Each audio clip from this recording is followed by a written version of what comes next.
Hi guys, how you all doing? Hope you're all keeping safe and well. Today I'm doing another episode of Brown Car Guy and Buddies, and I'm talking to a good friend of mine, Jorge Ferrari. He is a photographer. No, he doesn't work for Ferrari. He is a photographer, and I got to know him whilst I was out in Dubai working initially on Car Middle East, the Middle East edition of Car Magazine, and then doing my own thing, Motoring Middle East. He has done a lot of stuff for manufacturers, but also for events, for everything from Formula One to desert rallies and stuff like that.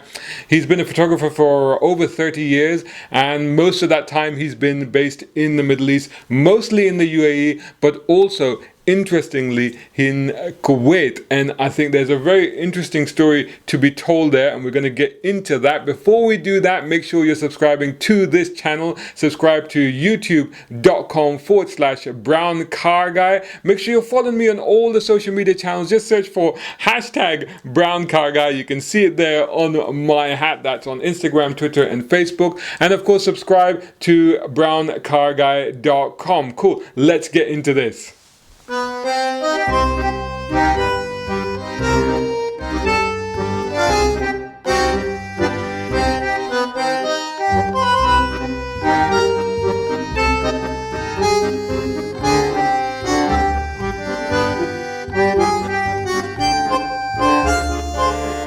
Hello, Jorge. How are you? It's been ages, man. I miss you. How you doing, dude?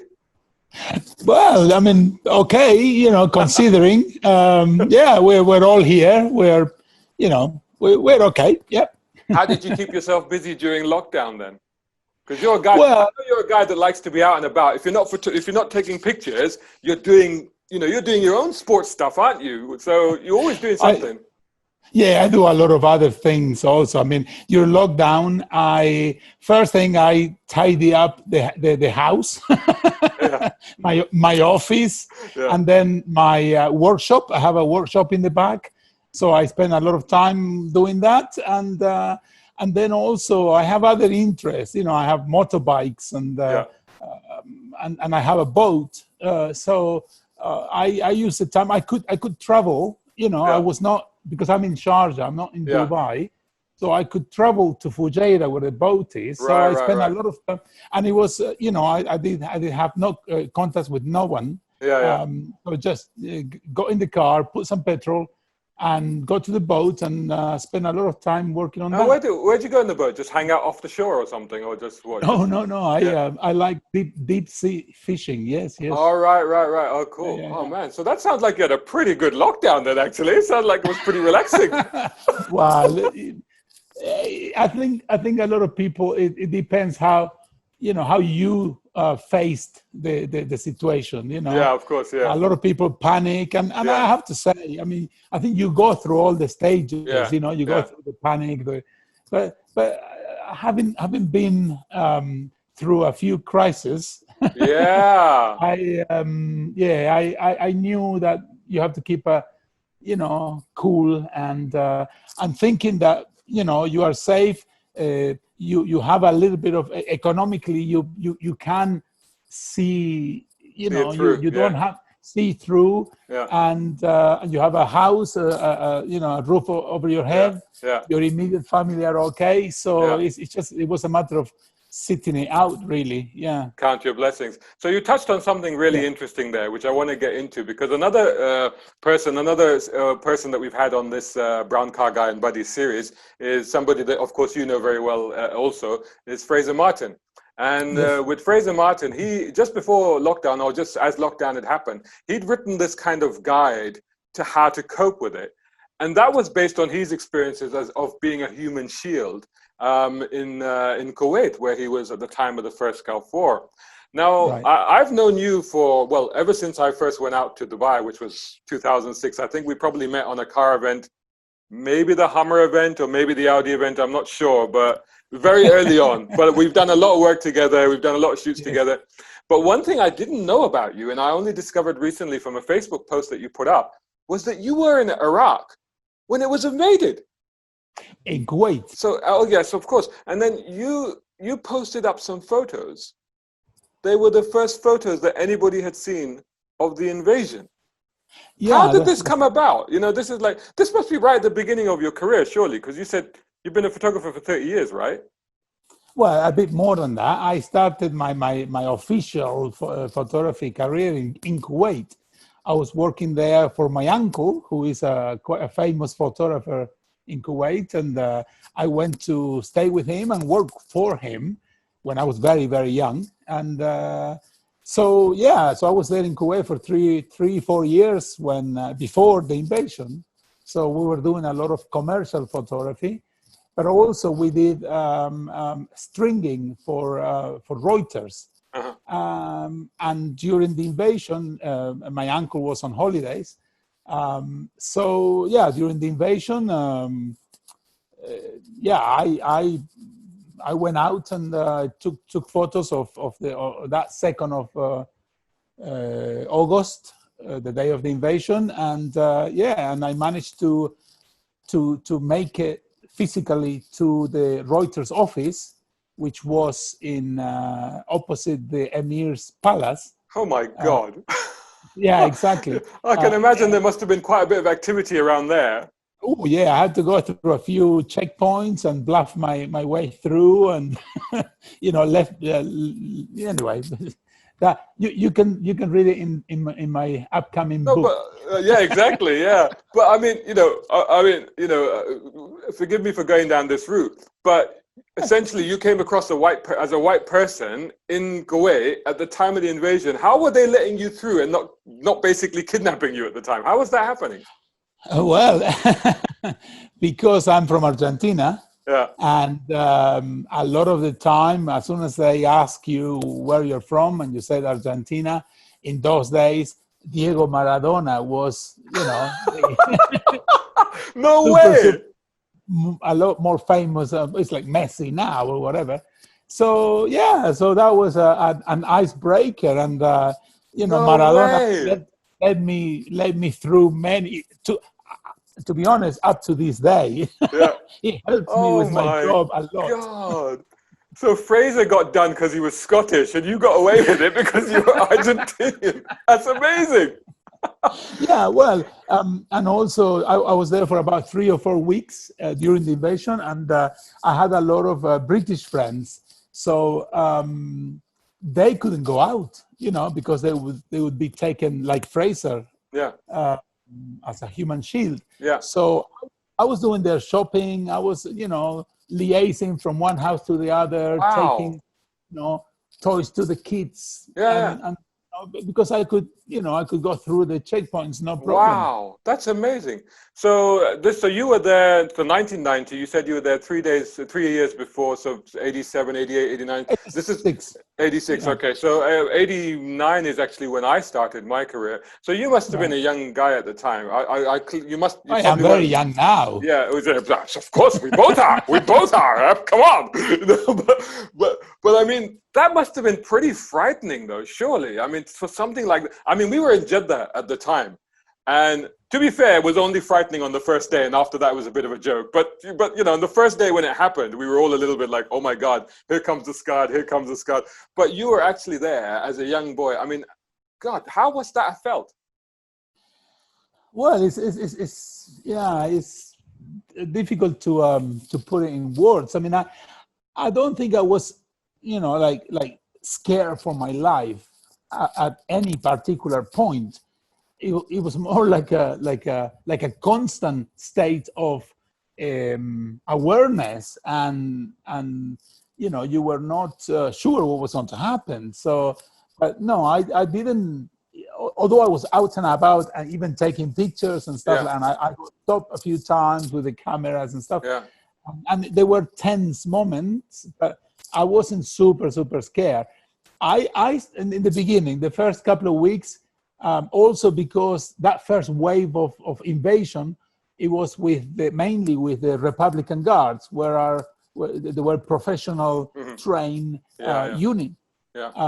And they were very respectful, and remember, they were not an invading force. They treated Kuwait as part of their country, so they tried to keep it running as part of Iraq. Yeah. So but then after 2 or 3 weeks, I started seeing on the roads, I started seeing all these armed, these irregulars, I would call them. They were coming in the back of a hatchet truck, with Kalashnikov, the machine guns pointing up, and they would stop in a bacala, and go in and just raid the thing, and take everything out.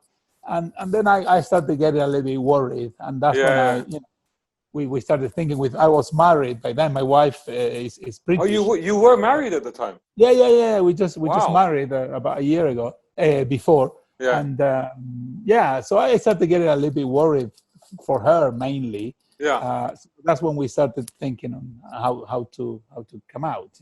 So before we get into how you got out, when you were going around because you were actually, like you said, you were daring to go out and actually take pictures during this time. Were you telling them that you were doing this for Reuters, or you were just going out and trying to secretly take pictures? No. I wasn't a hero. I wasn't a war photographer. I mean, that is very clear. My background is on journalism. I'm a journalist by profession. So I was very, excited about doing all this. Of course.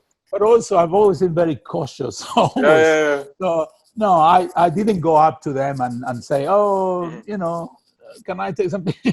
No. So I was driving around, and when I saw something, I would find a vantage point where to shoot safely, and that's what I did. I mean, I wasn't a hero or you say that, but it's incredible that you were right in the middle of something like that, and that your 3 pictures were the first pictures that anybody saw. I think that's a pretty major thing to say, that the first pictures that anybody saw were your pictures. That's incredible. No, I was very. But you didn't make millions off them then.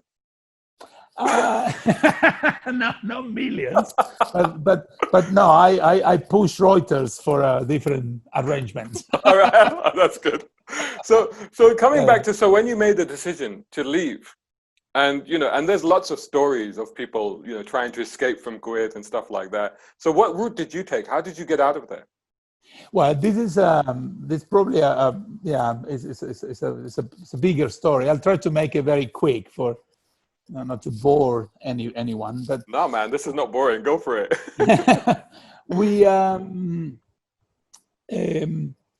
When we kind of decided when we decided to leave, I was in touch with a friend of mine who was kind of organizing a convoy with his parents or his father, and anyway, and at the time we had.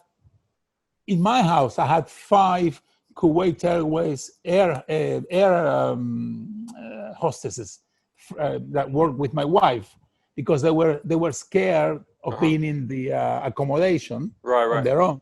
So we brought them to the house. So anyway, we were discussing how to drive through the desert.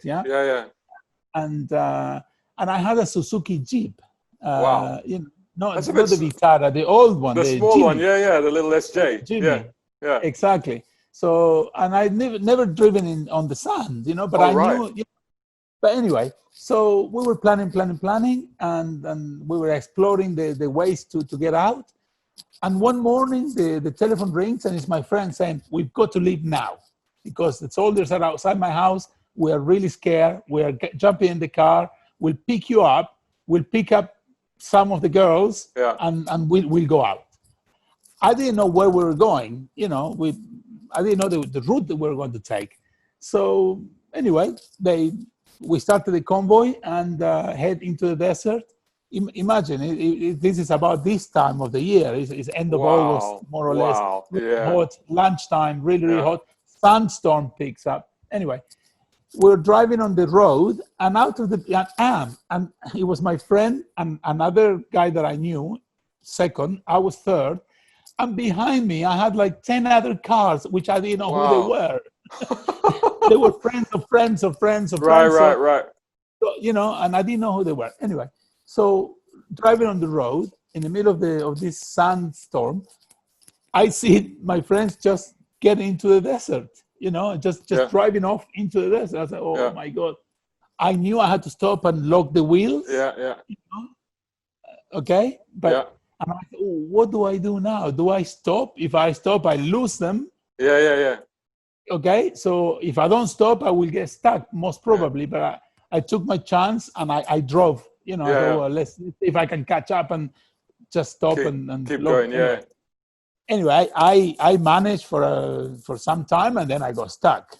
And all the guys behind me, they just drove past me. And that was it. We were there, and eventually, I'm trying to make it really short, Shazad. Huh? Yeah, go on. This midday, and this heat. Oh my God! We had our cat with us in the car. Anyway, oh my God! so eventually, I see the two soldiers coming to me, and I say, "Oh my God!" Oh shit! Oh no! Good, And anyway, they come to me. So I said to my wife, "Look, I will speak to you in Spanish. You just say sí. Yeah. Sí. Yeah. So anyway, the soldiers come and with this, gun sticking out, and the guy said, in Arabic, he said, "Why you're here?"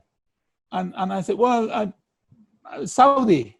Yeah. And I said, "Why are you going to the desert? You have the road there." Yeah. Good point. Fair point. Yeah. Yeah, fair enough. Fair point. Yeah. So anyway, so he asked me. He said, "Where are you from?" I said, "Argentina." Yeah. He said, "Oh, Maradona."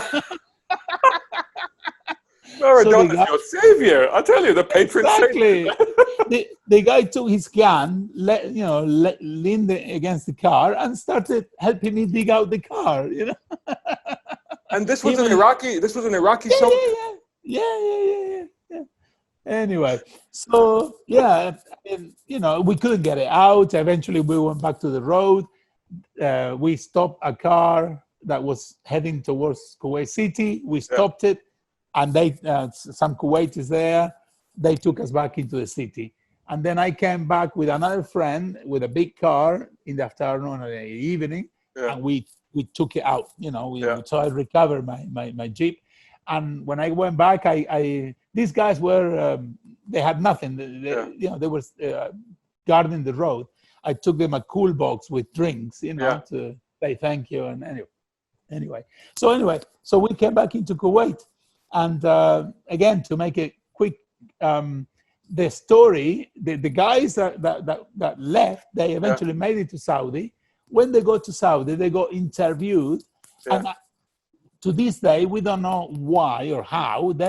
One of them said that there was somebody else in the convoy, an Argentinian photographer married to a British air hostess.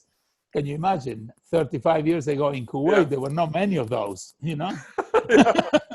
So that story went, worldwide, and reached my family, my wife's family, and they said that they saw us being shot at, and they saw them, the Iraqis, dragging me out of the car. That's what they saw said. That. No, they didn't. They couldn't have seen that. They just made it up. Oh, I see. They made it up, because I don't know why. Because maybe they left us. They never stopped to help us or anything. They drove past us when I got stuck. Right. Oh my God! So they made it really dramatic. Right. Exactly. So my family started going crazy and started pushing the government.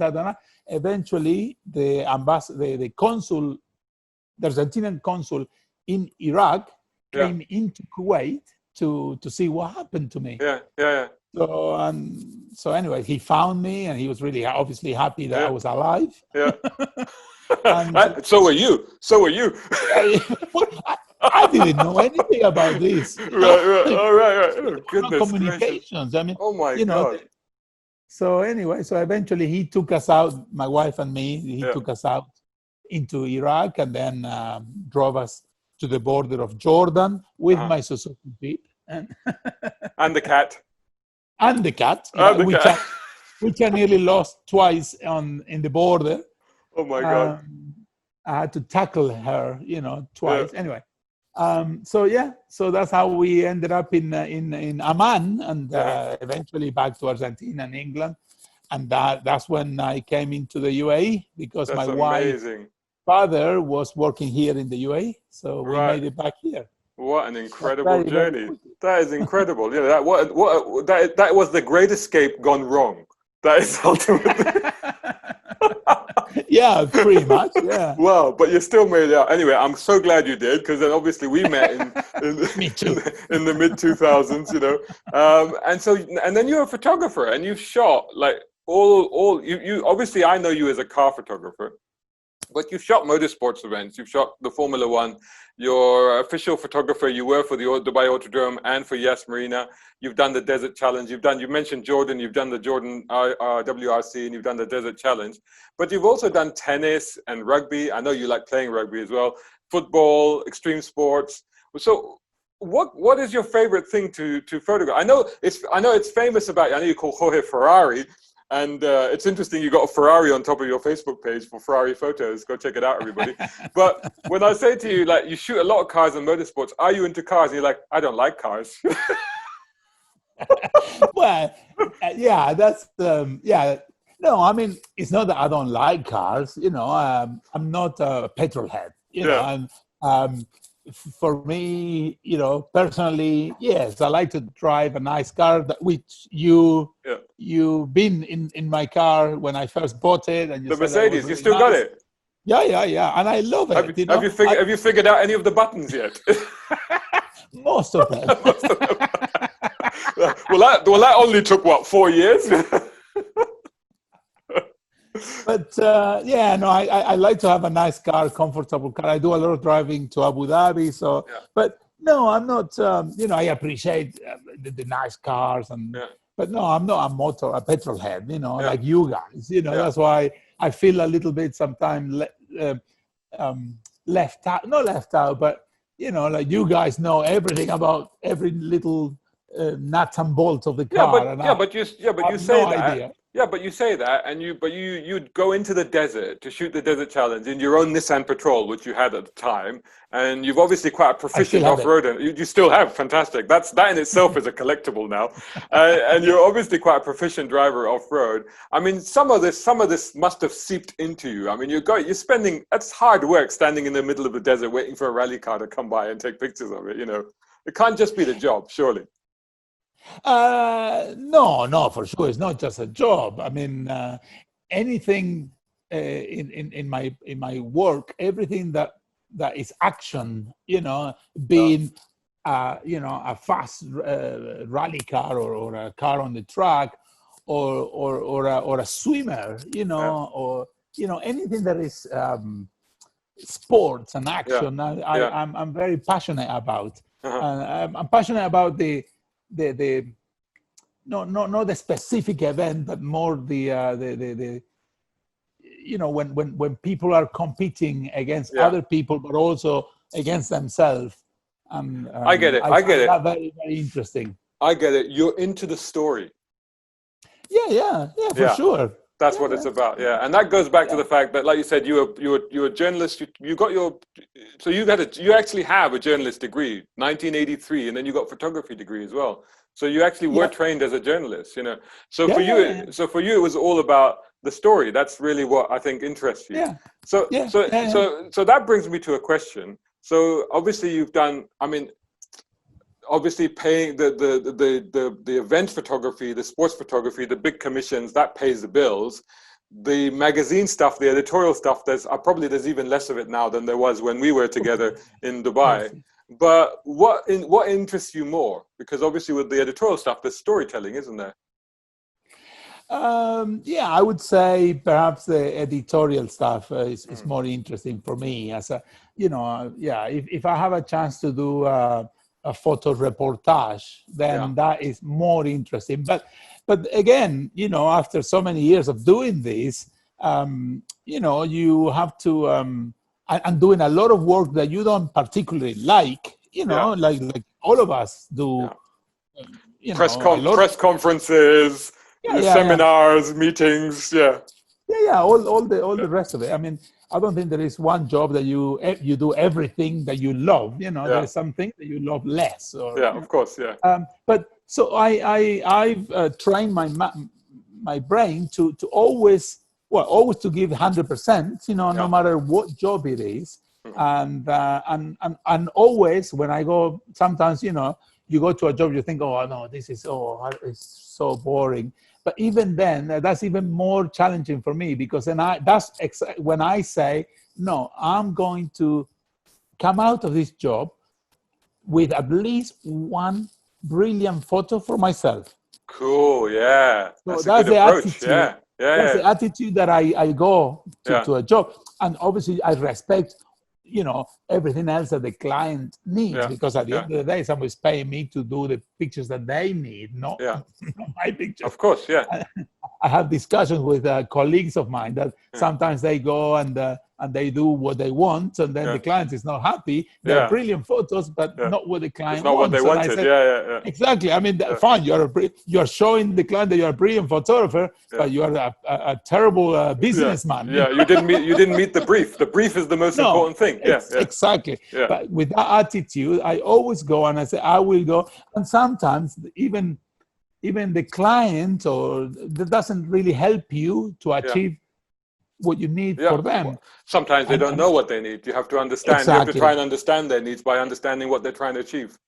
Yeah. And even in those situations, I say to myself, despite of my client, I will make really good pictures for him or Yeah. her. Yeah.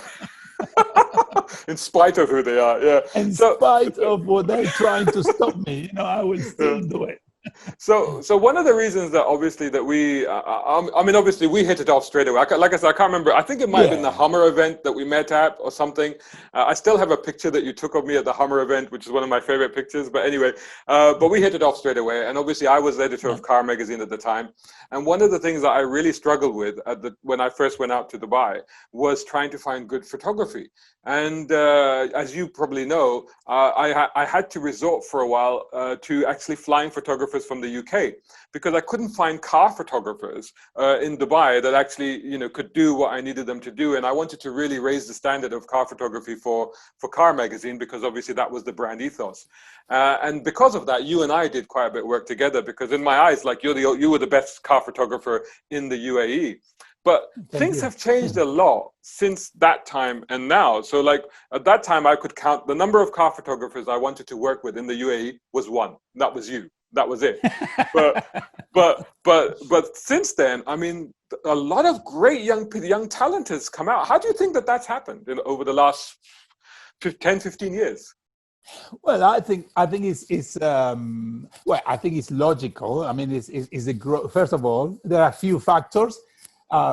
One is obviously in the UAE, the growth of the economy. That obviously brings a lot of more need, and a lot of people, photographers, but also the digital side of photography. Yeah. Because, we started having the professional digital cameras about 20 years ago. Yeah. And that has, how can I say it, made photography accessible to a bunch of people. Yeah. And so, yeah, I mean, obviously, like just to not to give away your age, obviously, but you were probably, but you were dealing with film and you were probably processing your own stuff at the time. So there was a whole bunch of skills that you have to learn, not just photography, but developing photos and stuff. Yeah, but to be honest, I did that for 15 years, more or less. And then I kind of reached a flat point that I was kind of always doing the same, and I needed a new challenge. That's my life. I always get bored quickly with things in general, not with my wife. That's not. And long may that stay so. Long may that stay so. Long may that stay so. Yes. Yeah. but same here, by the way. Same. I just need to go on record. Good. So that's I'm always challenged, to find new things and to challenge myself to come out of what I'm doing, and I get bored. So when digital came, it was a fantastic opportunity for me, and I embraced it.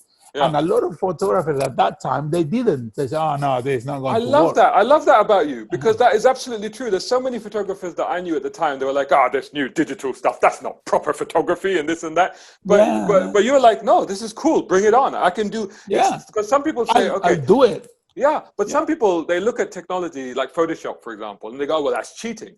But other people look at it and say, no, that's an even better tool that I can use to do what I want to do. Exactly.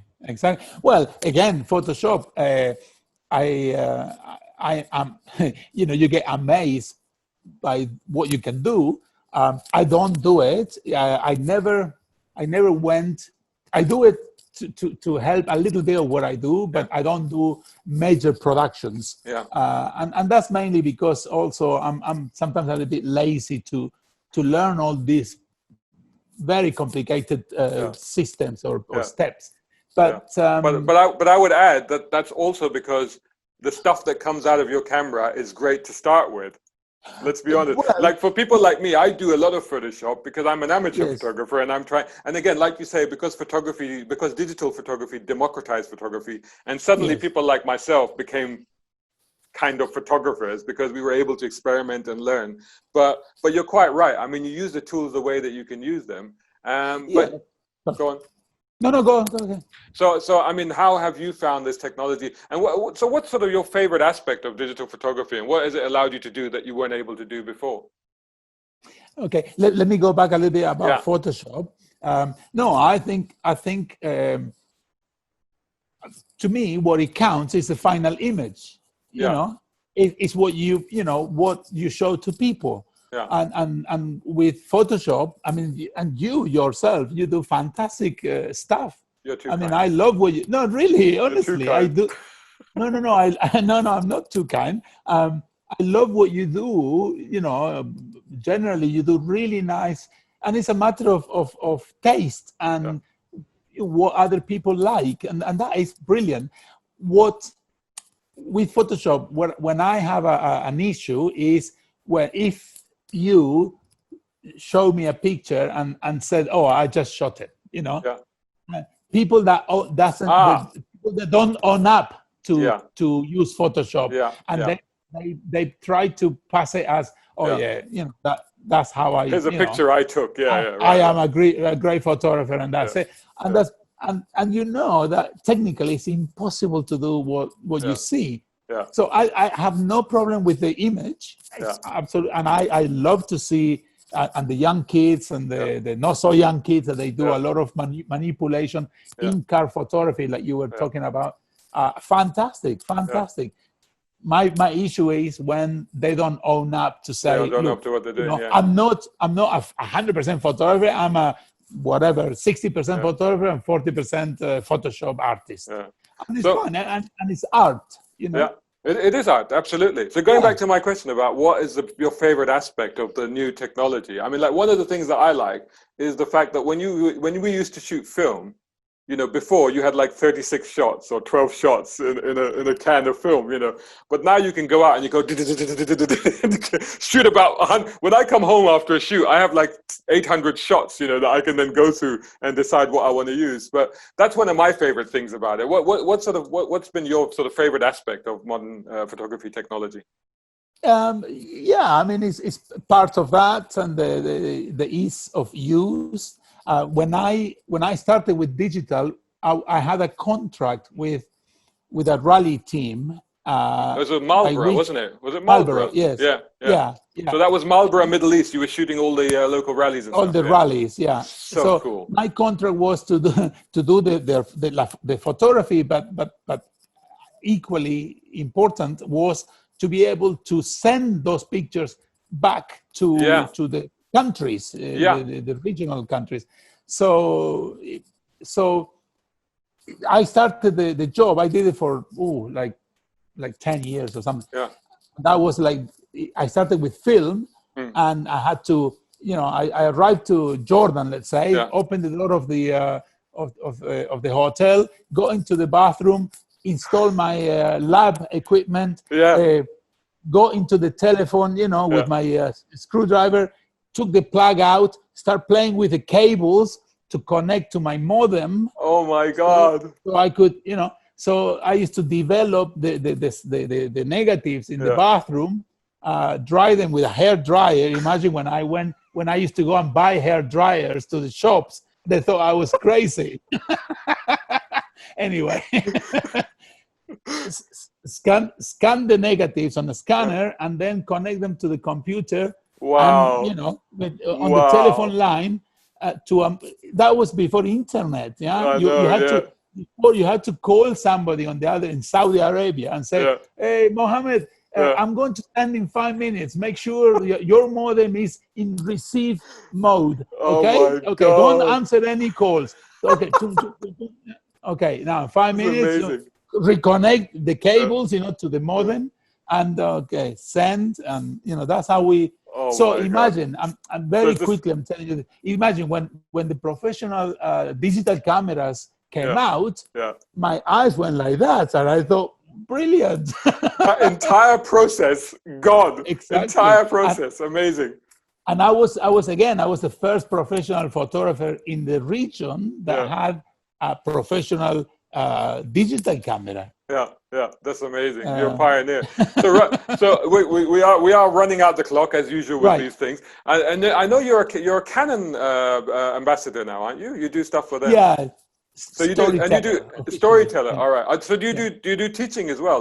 Are you teaching people photography? Yeah. We do workshops and yeah. So so let's end with. So I know you do, because you're a great personality, and I know that we did a thing on stage as well where we talked about photography at the Dubai Motor Show, and it was wonderful to have you there. So as we wrap up, for a lot of the young people that may be watching this, what would be your top tips to people that wanting to get into photography? Just go out and do pictures, and do your own thing. Take a lot of pictures, and then analyze them. Come back and be very critical about your own pictures. Be very, very critical, because we think that our pictures are a little bit like our kids. Yeah, of course. Our babies. Our babies. So you have to be ruthless. You have to be ruthless. This picture, the lighting is not great, out. This picture, the guy is not, the expression is not perfect, out. You have to be really ruthless. And the other thing,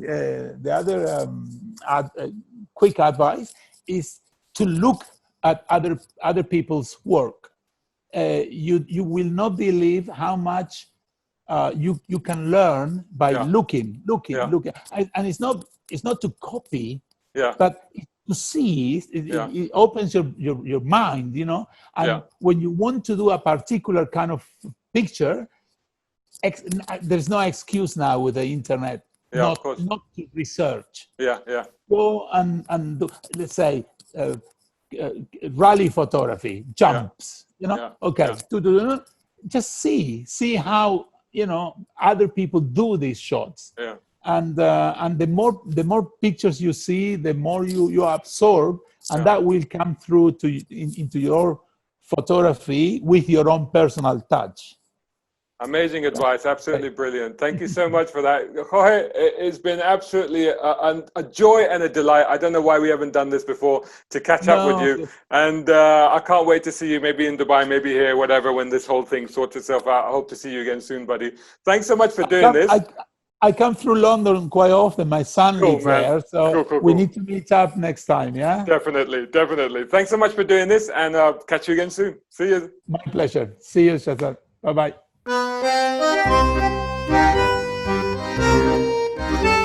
Whoa, what an incredible journey, what an incredible escape, kind of, sort of. That's amazing. I've known him for so long, and I didn't know about this aspect of his life. It was absolutely fascinating. A real master of photography there, and I think a lot of good information, a lot of good advice there as well for people. Hope you enjoyed that conversation. Let me know what you thought of it in the comments above, below, wherever you can put comments. But also let me know what you thought of the other in this series of Brown Car Guy and Buddies. Just go back and check out the playlist, which is, of course, on youtube.com/ youtube.com/browncarguy, and make sure that you're subscribing to this channel. Of course, follow me on all social media channels. Just search for #browncarguy. You can see it on my hat. That's on Instagram, Twitter, and Facebook. And of course, subscribe to browncarguy.com. If you enjoy my videos and my content, then maybe you can support me on patreon.com/Shazad Sheikh, and there you'll find some exclusive content and maybe even some goodies such as this hat. Go check it out. Even if you can't do that, please continue to like, comment, share, subscribe, all the rest of it. That's so much appreciated. Thanks so much for watching, and I'll see you again soon in the next one.